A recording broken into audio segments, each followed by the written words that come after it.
चलो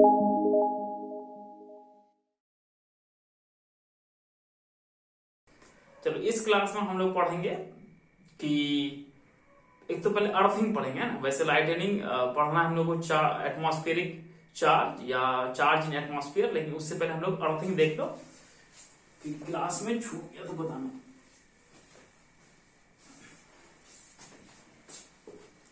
देखो कोई भी चार्ज्ड बॉडी है, जो भी हो, उसकी अपनी खुद की इच्छा है कि वो कैसा हो जाए, डिस्चार्ज हो जाए और क्या हो जाए, इलेक्ट्रिकली न्यूट्रल। किसी को भी अपने ऊपर चार्ज रखना उतना पसंद नहीं है, तो सब ये चाहता है कि वो चार्ज क्या करते, लूज कर दे। और चार्ज और हमारा जो अर्थ है वो कितना ही चार्ज क्या कर सकता है, ले सकता है। अर्थ की प्रॉपर्टी की it can take any number of charge. Earth की प्रॉपर्टी की वो कितना भी चार्ज क्या कर सकता है, अपने अंदर समा सकता है। तो मान लो कि देखो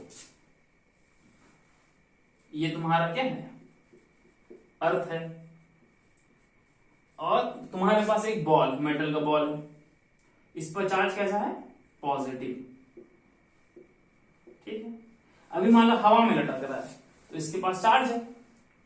अच्छा ठीक है, अब मान लो कि जमीन पे गिर जाए, जमीन पे गिरेगा तो मान लो क्या हो गया, जमीन पे गिर गया। तो जैसे ही देखो,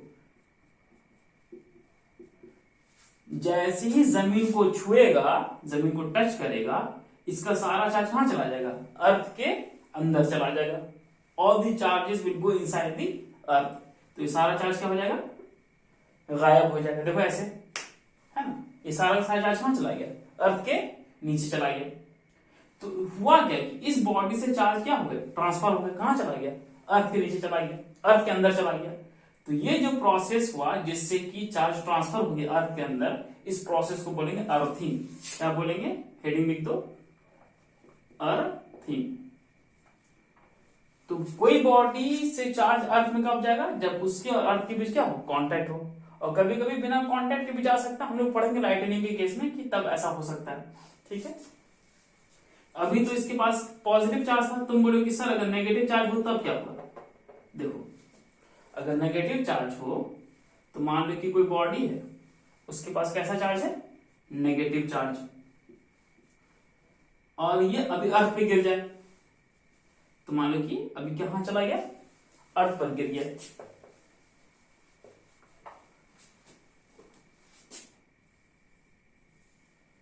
ठीक, तो जैसे ही ये अर्थ को टच करेगा, इसका सारा का सारा चार्ज क्या हो जाएगा, अर्थ के अंदर चला जाएगा, और ये वापस से क्या हो जाएगा, डिस्चार्ज हो जाएगा, या कह लो न्यूट्रल हो जाएगा। तो सारा चार्ज क्या हो जाएगा, कहां चला जाएगा, अर्थ के अंदर चला जाएगा। तो ये जो प्रोसेस है जिससे कोई बॉडी जो है अपना चार्ज किसको दे दे, अर्थ को दे दे, और खुद कैसा बन जाए, न्यूट्रल बन जाए, इस प्रोसेस को क्या बोलेंगे, अर्थिंग बोलेंगे। तो लिखो earthing, it is a process by which transfer of charge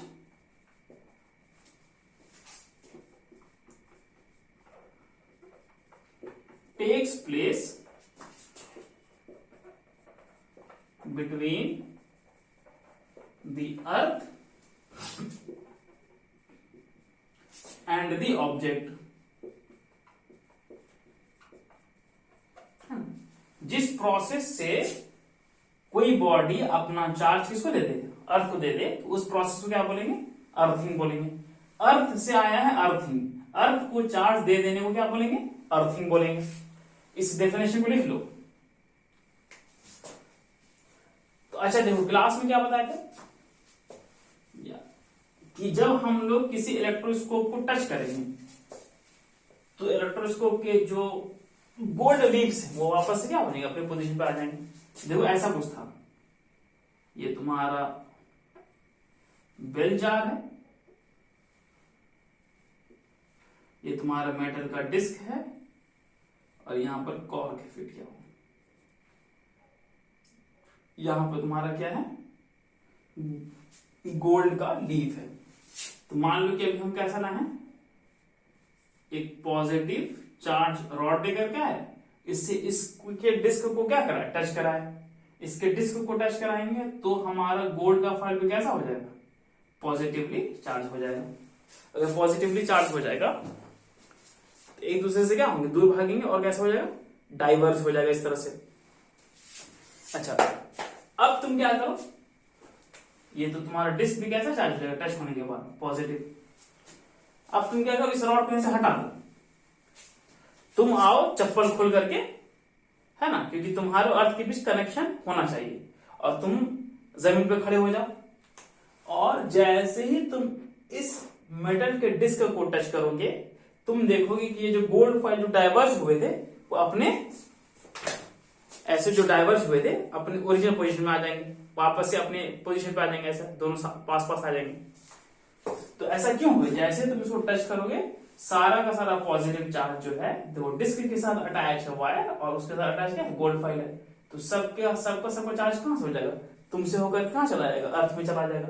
तो किस प्रोसेस से वापस से चार्ज चला गया अर्थ में, अर्थिंग के प्रोसेस से, यही समझा रहे थे क्लास में। चलो अब हेडिंग दो, एटमॉस्फेरिक चार्ज या चार्ज इन एटमॉस्फेयर।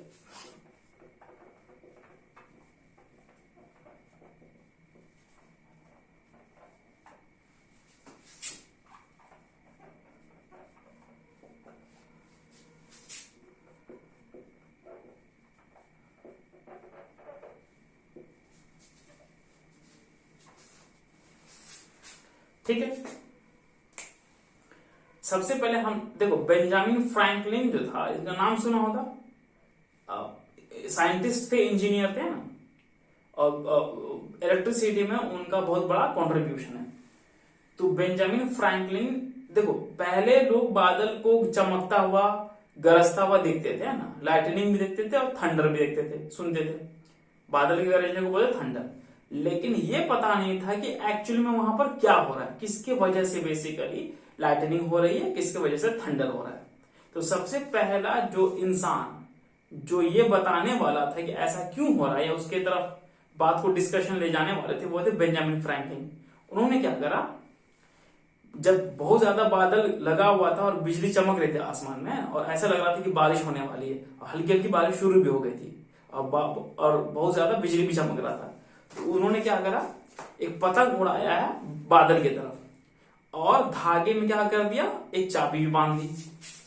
तो मान लो यहां पर क्या थे, बादल थे, और बादल से क्या हो रहा था, बिजली चमक रहा था, बहुत जबरदस्त, है ना, क्या होता, बिजली चमक रहा था। ठीक है, ये सब क्या है, थंडर, ठीक है ना, ये क्लाउड्स हैं, ऐसा समझ लो।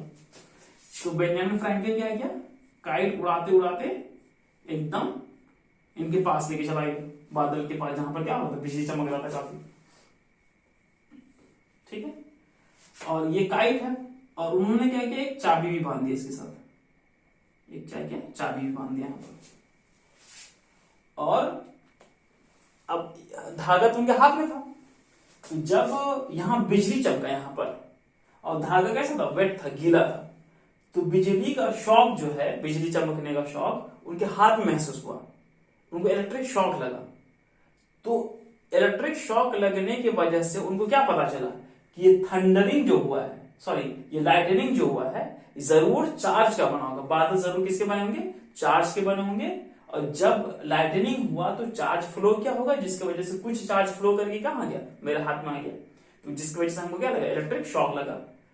तो इससे इस एक्सपेरिमेंट से उनको ये पता लगा कि क्लाउड्स में जो क्लाउड्स क्या करते हैं, वो चार्ज बिल्डअप करते हैं, मतलब क्लाउड्स में क्या होता है, चार्ज होता है किसी किसी टाइम पर, बेसिकली लाइटनिंग के टाइम पर। और जब वो वापस से अपना पतंग को नीचे लेकर के आए, जब चाबी को छुआ तो देखा कि चाबी क्या थी, काफी गर्म थी। तो उन्होंने इस बार चाबी के गर्म होने से क्या पता लगाया, ये जो लाइटनिंग हुआ ये बेसिकली क्या रिलीज किया, हीट रिलीज किया। लाइटनिंग से क्या रिलीज होता है, हीट रिलीज होता है। तो उन्होंने दो बात पता की, पहली बात तो ये पता की कि क्लाउड्स जो हैं the build up charges, clouds में क्या होते हैं, चार्ज होते हैं। दूसरा बात क्या पता किया कि जो लाइटनिंग होती है उसकी वजह से क्या पैदा होता है, हीट पैदा होता है। तो lightning is accompanied by the release of heat. तो इन दोनों को हम लोग लिख लेते हैं ना, देखो फाइंडिंग्स ऑफ बेंजामिन फ्रैंकलिन ना, कंक्लूजन ऑफ बेंजामिन फ्रैंकलिन। पहला कंक्लूजन क्या था कि clouds build up charges, clouds build up charges during rainy season या स्टॉर्म, ड्यूरिंग स्टॉर्म। सेकेंड, दूसरा बात क्या पता लगा हमने कि लाइटनिंग के वजह से क्या होता है, हीट प्रोड्यूस होता है। तो lightning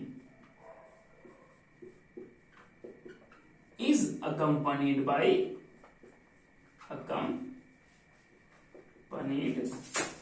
with the release of heat।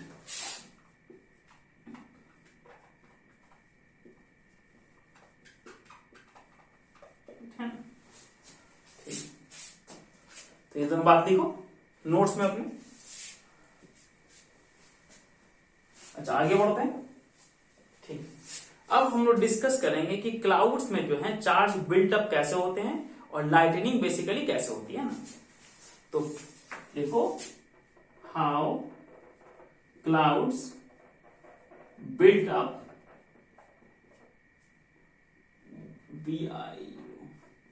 Built up charges,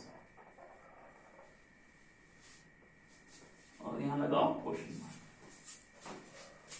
अच्छा देखो, होता क्या है कि सन के हीट के वजह से अर्थ का सरफेस क्या हो जाता है, गर्म हो जाता है। अर्थ के सरफेस में क्या है, वाटर रिसोर्सेज है, जैसे कि तुम्हारा रिवर है, ओशन है, सी है, लेक है। तो उनके वाटर क्या होते रहते हैं, वेपराइज करते रहते हैं, और वेपराइज करके कहां जाएंगे, ऊपर की तरफ बढ़ेंगे, आसमान की तरफ। साथ साथ में जो नीचे का एयर है वो भी क्या हो जाता है, गर्म हो जाता है। और हम सबको पता है कि warm air is lighter than cold air. Warm air जो है, गर्म हवा जो है, वो हल्की होती किससे, ठंडी हवा से, कोल्ड एयर से। तो वार्म एयर भी क्या करेगा, धीरे धीरे राइज करेगा ऊपर की तरफ। अच्छा, आसमान से नीचे तरफ क्या उतरेंगे, कोल्ड एयर जो है, जो कि वार्म एयर से क्या है, वो कोल्ड हेवियर है, वो कहां जाएगा, ऊपर से नीचे आएगा। साथ साथ में वाटर के ड्रॉपलेट भी क्या होंगे, ऊपर से नीचे आएंगे। अच्छा, रेनी सीजन में क्या होगा, जब मान लो कि स्टॉर्म आ रहा है ना, काफी ज्यादा हवा चलती है, तो इन दोनों के बीच एक चीज ऊपर जा रही है, एक चीज नीचे आ रही है, तो इंटेंस रबिंग होगा, इंटेंस क्या होगा, फ्रिक्शन पैदा होगा। और हमको पता है, हम लोग पढ़ चुके हैं कि फ्रिक्शन की वजह से बॉडीज क्या हो जाती है, चार्ज हो जाती है। तो एयर का कुछ पार्ट जो है वो इलेक्ट्रॉन लूज करेगा, दूसरे वाले पार्ट को, दोनों कैसे हो जाएंगे, ओपोजिटली चार्ज हो जाएंगे। और क्लाउड्स बेसिकली किसके बने होते हैं, एयर के बने होते हैं। तो इस तरह से क्लाउड्स भी क्या हो जाएगा, चार्ज हो जाएगा। तो लिखो इसमें कि ड्यू टू, अच्छा कैसे चार्ज क्लाउड बिल्डअप करेगा, चार्ज लिखो, due to the sun air gets warm near the surface of the earth।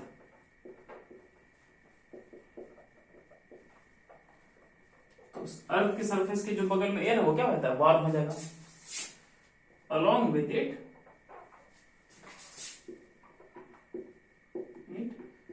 water from rivers and seas vaporizes and move up with the warm air।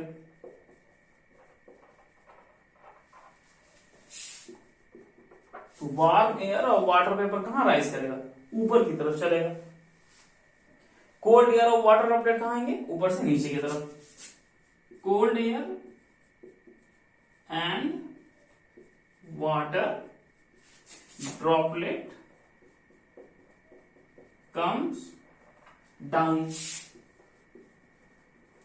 एक चीज ऊपर जा रही है, एक चीज नीचे आ रही है, तो इनके बीच क्या होगा, फ्रिक्शन होगा।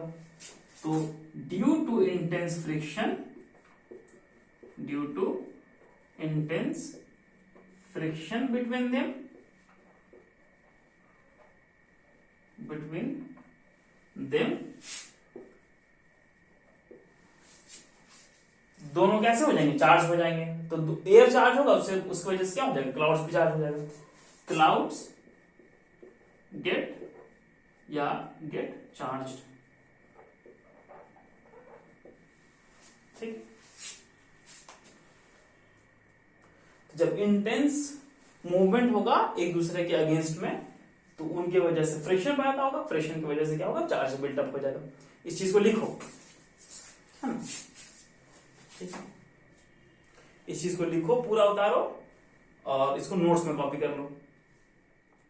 अच्छा, अब हम लोग नेक्स्ट डिस्कशन करेंगे कि लाइटनिंग कैसे पैदा होता है, और बेसिकली जब क्लाउड्स में चार्ज बिल्डअप होते हैं तो किस तरह से बिल्डअप होते हैं। तो सबसे पहले एक चीज फिगर रखो। देखो, मान लो कि ये क्या है, ये ग्राउंड है,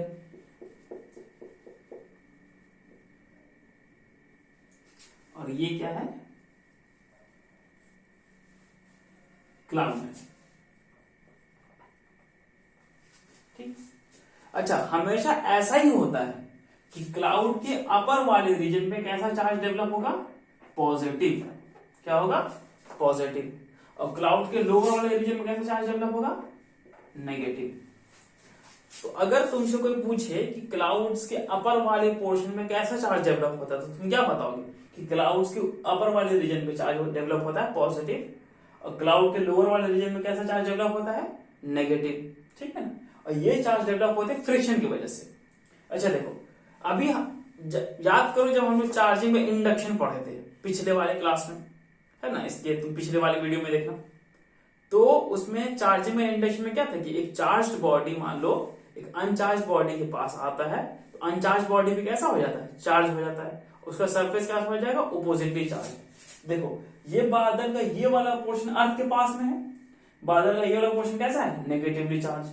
तो अर्थ के पास आने की वजह से अर्थ को ये क्या कर देता है, चार्ज कर देता है। ये वाला सरफेस अर्थ का क्या हो जाएगा, चार्ज हो जाएगा। अगर ये नेगेटिव है तो अर्थ का सरफेस कैसा चार्ज हो जाएगा, पॉजिटिव। ये वाला डायग्राम बनाना इंपॉर्टेंट है ना, कि क्लाउड का अपर वाला पोर्शन कैसा चार्ज होगा, पॉजिटिव। क्लाउड का लोअर वाला पोर्शन कैसा चार्ज होगा, नेगेटिव। और ग्राउंड कैसा चार्ज होगा, पॉजिटिव। ठीक है। इसको लिखने के बाद, इसको उतारने के बाद लिखना, यहां पर हम मिटा देते हैं।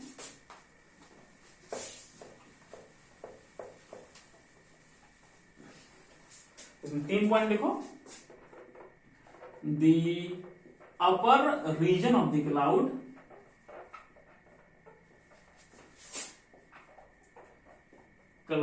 Is positively charged. क्या होगा, पॉजिटिवली चार्ज। क्लाउड का जो लोअर रीजन होगा वो कैसा होगा, negatively charge. Always the lower region of the cloud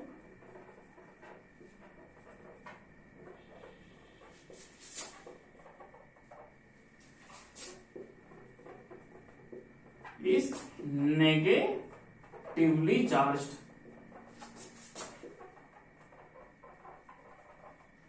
और ग्राउंड कैसा चार्ज होगा, ground is positively charge. The ground below the cloud is positively charge. The ground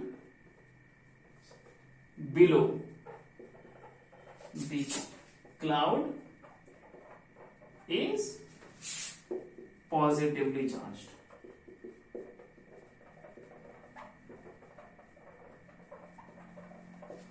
ठीक है, बात आई समझ में।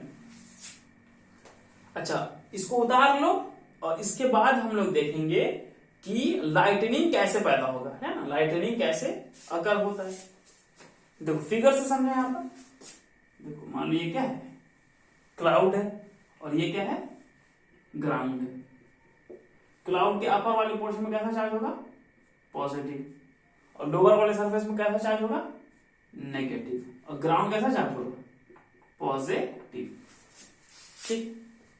अच्छा, क्लाउड पर जो है कंटिन्यूसली चार्ज डेवलप होता रहेगा। कंटिन्यूसली ऊपर की तरफ कैसा चार्ज डेवलप होगा, पॉजिटिव चार्ज होगा। और कंटिन्यूसली नीचे की तरफ कैसा चार्ज होगा, नेगेटिव चार्ज होगा। और ग्राउंड पे पॉजिटिव चार्ज जमा होता रहेगा। तो होता है कि जब बहुत ज्यादा चार्ज डेवलप हो जाएगा अपर वाले रीजन और लोअर वाले रीजन पे, तो क्लाउड अब चाहेगा कि वो क्या हो जाए, न्यूट्रल हो जाए, है ना। क्योंकि हम लोग अर्थिंग में पढ़ चुके थे कि सारे बॉडीज का जो नेचुरल टेंडेंसी वो क्या है, न्यूट्रल होना, चार्ज को लूज कर देने की। तो क्या होगा, नेगेटिव चार्ज जो है क्लाउड के एक वाले रीजन से चार्ज जंप करेगा इधर दूसरे वाले रीजन की तरफ, तो नेगेटिव वाला चार्ज जंप करेगा इधर पॉजिटिव वाले चार्ज की तरफ। जब जब चार्ज जंप करेगा क्लाउड के एक पोर्शन से दूसरे पोर्शन की तरफ, तो उस समय क्या पैदा होगा, लाइटनिंग। कहां पर, आसमान में। तो जो हम लोग आसमान में जो लाइटनिंग देखते हैं वो क्यों होता है, जब क्लाउड के एक रीजन से चार्ज जंप करके दूसरे रीजन पे जाते हैं, तो हम लोग आसमान में क्या देखते हैं, लाइटनिंग देखते हैं। ठीक है। अच्छा, तुम लोग कई बार पढ़े होगे कि लाइटनिंग क्या हो जाती है, जमीन पे गिर जाती है। पेपर में पढ़ते हैं कि बिजली गिरने से इतने आदमी झुलस गए, जल गए, और कभी कभी मर भी जाते हैं ना। तो कब लाइटनिंग जमीन पे गिरेगा, देखो मान लो कि क्लाउड पे बहुत ज्यादा चार्ज डेवलप हो गया है, और क्लाउड क्या होना चाहता है, न्यूट्रल होना चाहता है, चार्ज लूज करना चाहता है। तो ग्राउंड कैसा चार्ज है, पॉजिटिव चार्ज है, ग्राउंड बहुत सारा चार्ज ले भी सकता है ना।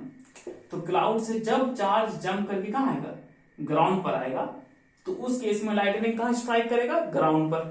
बात आई समझ में, जब चार्ज जो है क्लाउड के एक पोर्शन से दूसरे पोर्शन में जाएगा तो तुमको लाइटनिंग दिखेगी आसमान में, और जब क्लाउड के एक पोर्शन से नीचे वाले पोर्शन से चार्ज जंप करके जमीन पर आएगा, अर्थिंग का वो जो केस होगा, उस केस में लाइटनिंग तुमको कहां दिखेगी, जमीन पे गिरते हुए दिखेगी, है ना।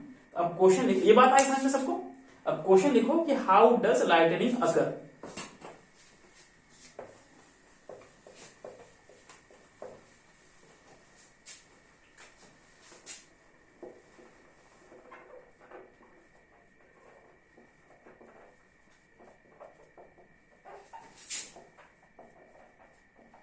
लाइटनिंग कब अकर होती है ना, तो क्या क्या लिखेंगे, जब क्लाउड के एक रीजन से चार्ज जंप करके दूसरे रीजन पे चला जाता है तो हमको आसमान में लाइटनिंग दिखती है। तो लिखो answer, when charges jump from one part of the cloud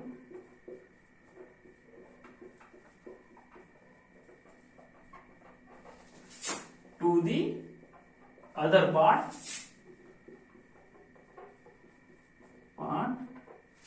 we see lightning in the sky।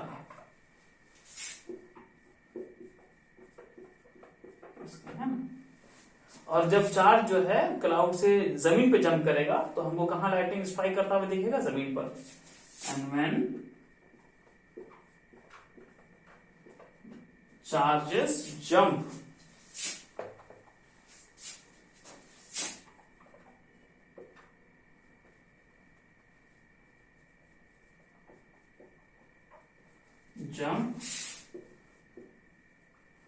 from the cloud to the earth to the ground, lightning strike on the ground।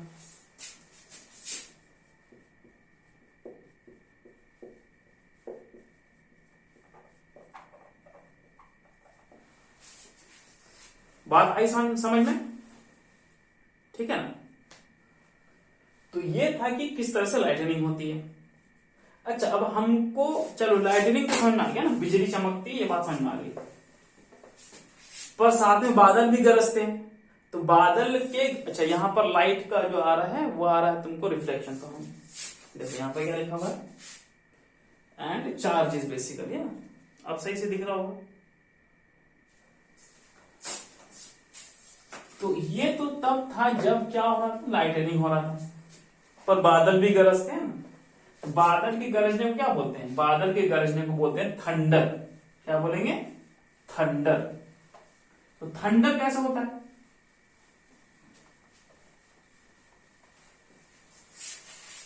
अच्छा देखो दिवाली में सब पटाखा फोड़ेंगे ना।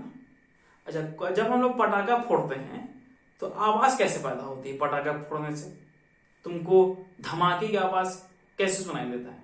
देखो ये होता है कि जब पटाखा जब जलता है, फूटता है, तो बेसिकली अगल बगल के एयर को क्या करती है, अचानक से एक्सपैंड करेगा ना, फैलाएगा सब तरफ। तो रैपिड एक्सपेंशन होगा एयर का, रैपिड बोलते हैं जल्दी जल्दी, एयर क्या होगा, जल्दी से एक्सपैंड करेगा सब तरफ। तो एयर क्या होगा, रैपिडली एक्सपैंड करेगा। इस रैपिड एक्सपेंशन की वजह से, इस जल्दी से फैलने की वजह से हमको एक एक्सप्लोजिव साउंड सुनाई देगा, जिसको कि हम लोग क्या बोलते हैं, पटाखा का धमाका बोलते हैं। देखो सेम यहीं पर ऐसा ही इसमें होता है थंडर के केस में। देखो बेंजामिन फ्रैंकलिन तो ये बात दिखा दिया था कि चाबी उसकी गर्म हो गई थी, तो लाइटनिंग से क्या पैदा होता है, हीट। उस हीट की वजह से, उस इंटेंस जो हीट पैदा हुआ वहां से, उस हीट की वजह से वहां का एयर क्या करेगा, रैपिडली एक्सपैंड करेगा, एकदम जल्दी से सब तरफ फैलेगा। तो उस रैपिडली एक्सपैंड करने की वजह से हमको एक एक्सप्लोजिव साउंड सुनाई देगा, जिसको कि हम लोग क्या बोलते हैं, थंडर बोलते हैं। तो अब लिखो, हाउ डज थंडर अकर।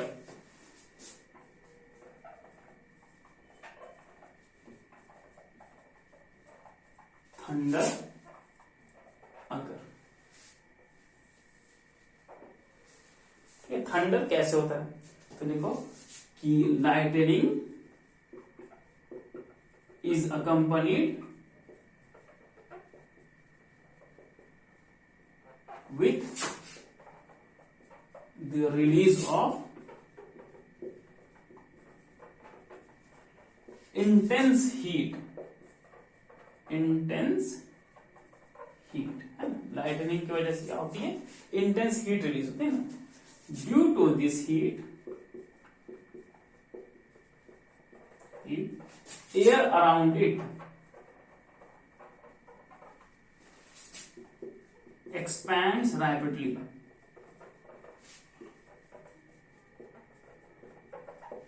इस हीट की वजह से उसके बगल में जो एयर है वो क्या करती है, रैपिडली एक्सपैंड करेगा।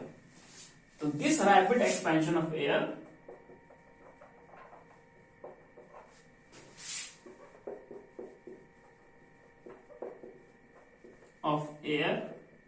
ये जो एयर का जो रैपिड एक्सपेंशन है उसकी वजह से कैसे साउंड सुनाई देगा, एक्सप्लोजिव साउंड सुनाई देगा। प्रोड्यूसेस एक्सप्लोजिव साउंड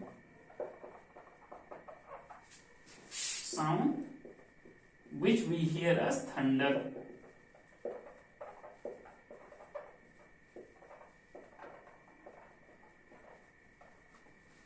ठीक, बात आई समझ में, ऐसे थंडर पैदा होता है। ठीक है, इसको लिख लो।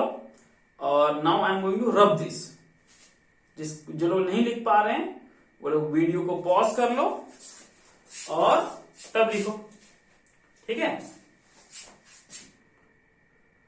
नेक्स्ट क्लास में हम लोग पढ़ेंगे लाइटनिंग कंडक्टर पढ़ेंगे एक तो, फिर हम लोग ये पढ़ेंगे कि जब बिजली चमके, अगर स्टॉर्म आया हुआ है, तूफान आया हुआ, बिजली चमक रही हो, तो हम लोग को क्या क्या नहीं करना चाहिए और क्या क्या करना चाहिए। फिर हम लोग तीसरी बात ये पढ़ेंगे कि लाइटनिंग का क्या क्या फायदा है। ठीक है, see you in the next class, bye.